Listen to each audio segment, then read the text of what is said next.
Alright,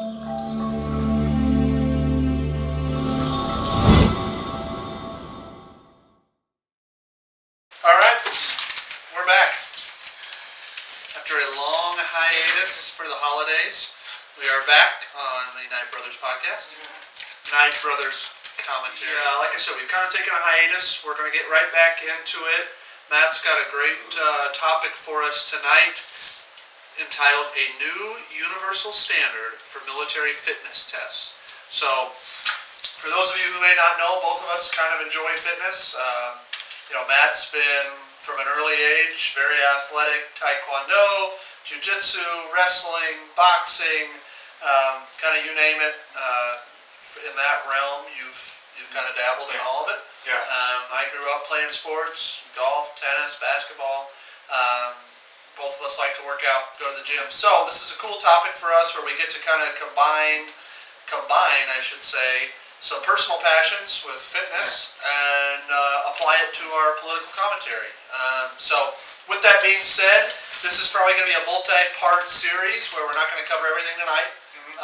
But we're going to dive right into kind of the first episode with military fitness. And Matt, I'll let you kind of kick it off and set the stage. Alright, so to start things off, I basically kind of have created, well, I shouldn't say created, I should say updated one test that the Army currently uses called the OPAT, or the Occupational Physical Assessment Test. And the test that I did create is the Combat Physical Readiness Test. Essentially, the OPAT that is currently being used by the Army has three standards: gold, gray, and black. So for the gold standard, that's the minimum standard that you have to meet for basically just kind of like your low, for MOSs that don't necessarily have a whole lot of physical demand. Okay. Gray is kind of somewhere in between, and black is pretty much all your combat-related MOSs. Okay. But for my tests, what I have done is, for both the OPAT and the CPRT, I have actually created 4 different standards. Okay. So the first standard is your light combat, non-combat MOS, which is basically just jobs that are like your dental specialist, logistics specialist, working in cybersecurity. Okay. The second one is the moderate non-combat MOS. So that's for MOSs that have some frequent or constant heavy lifting, like. And Matt, I'm just trying to play dumb here. What does MOS stand for our viewers? Yeah, so for our non-educated viewers, MOS is essentially a Marine and Army term that stands for Military Occupation Specialty, or essentially what your job is in those specific branches. The Air Force and the Navy kind of have their own things going on. I just feel like anytime we use acronyms, we should clarify for audience members who might not know. Yeah, so going back to that, the moderate combat MOSs are kind of like your aircrew members, watercraft members, wire systems installers. Okay. So, and then the standard above that is all your combat-related MOSs, or at least most of them. And you'll see why in a minute. So in this group, that would be like your standard infantry, maybe combat engineer, military police, and even combat medics. So all of those will typically have higher standards than the non-combat related MOSs. But the highest standard that's not necessarily maxing out the test is all the people that are in the Special Operations Forces, or SOF. Yep. So for all you non-educated people out there, Special Forces is just the Green Berets. Special Operations Forces consists of the Green Berets, the Army Rangers, especially the 75th Ranger Regiment, Navy SEALs, Delta Force, Marine Recon, Air Force, TACP, all that good stuff. They will have their own standards. Okay. Now, what are their standards currently? Are they operating off of that first system that you referenced? Yes. Okay. So essentially, here's the thing. It's only the Army that technically uses the OPAT. Okay. And all other branches in the military have their own physical fitness tests. For like when you go through basic training or just, so for me. Is this a way to standardize all of that under one system? Yes. Okay. Yes. because the military has so many different standards for each branch, No. which is something that I didn't really like. I feel like our military should be operating under a one specific standard, or at least standards, just based on your military occupation, specialty, and whatnot. Yeah. So the current test, the Occupational Physical Assessment Test, which is what the Army uses during MEPS, which is, again, for our non-educated users, the Military Entrance Processing Station, which is where you will go before you go to basic training. Yep. We'll talk about that later in a future episode, but essentially this test consists of the standing long jump, the seated power throw, a hex bar deadlift, hand release push-ups or pull-ups, depending on which one the service member wants to do. I leave that up to choice. Leg tucks, an interval aerobic run, which is like the beat test that some people like, which is what the Army currently uses for the OPAT now, or a 1.5 mile run. So just depending on like what the MEP station wants to do, or like what each recruit wants to do. Yep. So for the minimum standards that I have for I'm just going to go off the OPAT now. We'll probably do the CPRT at a later date. So for the minimum standard that I have for the non-combat MOS, the light version, you need to get at least 4 feet 7 inches for the standard long jump. Okay. 11 feet 6 inches for the seated power throw. At least 140 pounds for the deadlift. Okay. At least 20 hand release push-ups. At least 4 pull-ups. Yep. 1 leg tuck. Or 41 shuttles for the interval aerobic run. Okay. Or a 16-minute mile and a half. Yep.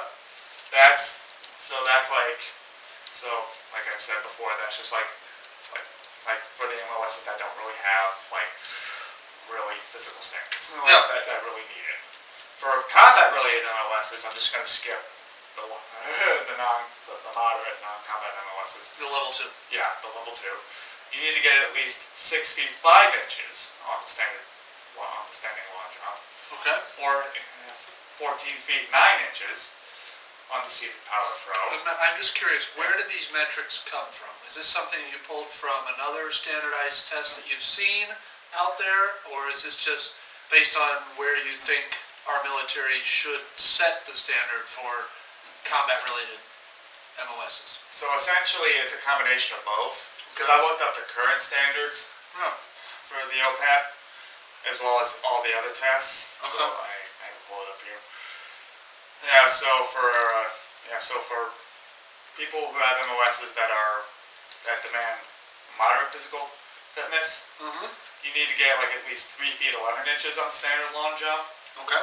Which is, in my opinion, kind of pathetic. Because I could probably do at least 5 feet. So just 11 feet. 3 feet 11 inches. Are you kidding? You could do more than that. That's fine. And that's a common complaint that a lot of people have, both current serving members as well as veterans who see this test. Yeah. Then it's not rigorous enough. We're not. Yeah, it's not necessarily rigorous enough for a lot of people who are trying to come in. Yeah, makes sense. Which is why I wanted to redo the OPAT, because I kind of saw an opportunity. Yeah, because I saw an opportunity for improvement. Makes sense. Because what the OPAT does, at least for the Army, not necessarily for all the other branches, is that they try to use this test to separate who should go into combat and who should not. Yeah. And here's the thing. I also want to expand this test from just the Army to all branches of the military. That's kind of what we were referring to before. Yeah. But going back to the standards, where we leave off? I think you were in level 3. Yeah, we went level 3, so we did the seated power throw. So for the deadlift, you have to get at least 180 pounds. Okay. You have to get 40 hand release push-ups, 8 pull-ups, 5 leg tucks, 71 shuttles for the interval aerobic run, or 13-minute, 30-second mile and a half. Okay. Just I mean, again, like, when it comes to the interval and half-mile run, that will be dependent on the facilities that are available to each MEP station, because we have several MEP stations all over the country, and some will probably have more access to different facilities like a track or maybe, Everyone's different. It's not the same. They're not so that's why I have different events. And one thing I do want to point out is that when it comes to push-ups, the hand release push-ups are very different from a traditional push-up. Yeah. Because when it comes to the push-ups that we have now, I think it's really kind of stupid. What's the difference between hand release push-ups and the traditional push-ups is you have to go all the way down and release your hands. That I'm aware of, and it makes it, you can't use momentum. You can't use momentum to kind of rock back into the push-ups. That I'm familiar with. I guess, what's the current OPAT standard for push-ups? There actually isn't a standard. There is not. Okay. I actually added that in. Okay.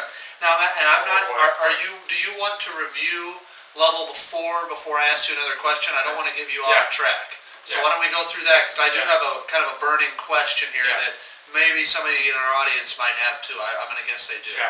I mean, so we could just get to the question. No, go ahead. Let's finish the table. Okay. We're looking at the show notes here. He's got the table. Okay, so for Special Operations Forces, or SOCOM, if you want to go that far, which is like the Special Operations Command, that's what the term stands for. Yeah. You have to get at least 7 feet 7 inches on standard long jump. 16 feet 4 inches on the seated power throw. At least 200 pounds. No, at least 210 pounds on the deadlift. Yep. 50 hand release push-ups, 11 pull-ups, 7 leg tucks, or 82 shuttles for the interval aerobic run. Okay.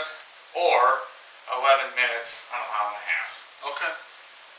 I mean, for everyone at home, I've also created this document as well as many others for all of our military broadcasts, which should be, we should provide a link in the description below.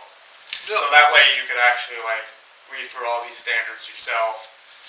And then if you have questions, please. Questions, comments, anything that you'd like to rebuttal on us. Now, here's my burning question, man. So, if you open up to the table, because this is kind of the chart that we're working off of in terms of the standards for your 4-tiered system. The non-combat positions, the moderate, combat-related positions, special forces, special operations forces. Okay, so, and I'm not trying to lead you in any direction here, but I'm just curious, because it's a set standard, like, let's use the bench press, for example. Well, there is a bench press. Or, excuse me, not bench press, deadlift, right? We said 180 pounds on level 3, correct? So, at level 3, let's say you have somebody who weighs 135 pounds, and you have somebody that weighs 235 pounds. The odds are that the larger person has a greater capacity for strength. The smaller person may not be able to generate as much force. I say that with this in mind, not necessarily a 135-pound male, 145 or 235-pound male. Does anything change in the standards for female officers or female members? No. This is age and gender neutral. Age and gender neutral. Okay. And you know what? I think that's fair. Because that's one of the major problems that I think we have with regards to when it comes to our standard physical fitness test for all branches of the military. Yeah. And that's actually something that the Army is actually working on now with a new test that they're developing called the Army Combat Fitness Test. Okay. And again, I've actually used some of the events from that test, though not necessarily the same standards. Okay. But similar categories. Not just for the OPAT, but also for the Combat Physical Readiness Test. Right. I just wanted to, I was just curious because I don't, now in terms of the testing as it is now, is there a difference in testing for dependent upon age and gender? Is there a variation? Not necessarily for the OPAT. Okay. As far as my understanding goes, but for all the tests that currently go on once you get in the military, and basic training, and afterwards, yes. Okay. And are you advocating that that be addressed as well, or is this simply from a, here's our standard, here's the bare minimum to be able to participate in the military?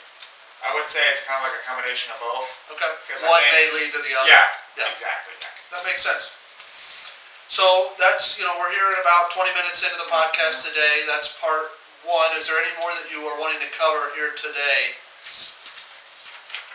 Or is that a natural pause point? I would say this would be a natural pause point. I think we should probably do the Combat Physical Readiness Test for the next one. Okay, I think that's perfect. So we've kind of covered, what we've covered here on the front end is, let's say, a reform to the OPAT, which is what's currently adopted by just the Army, and you're wanting to say, here's a test that we can standardize for all branches of the military. Yes, when you're in the military entrance processing station. Right.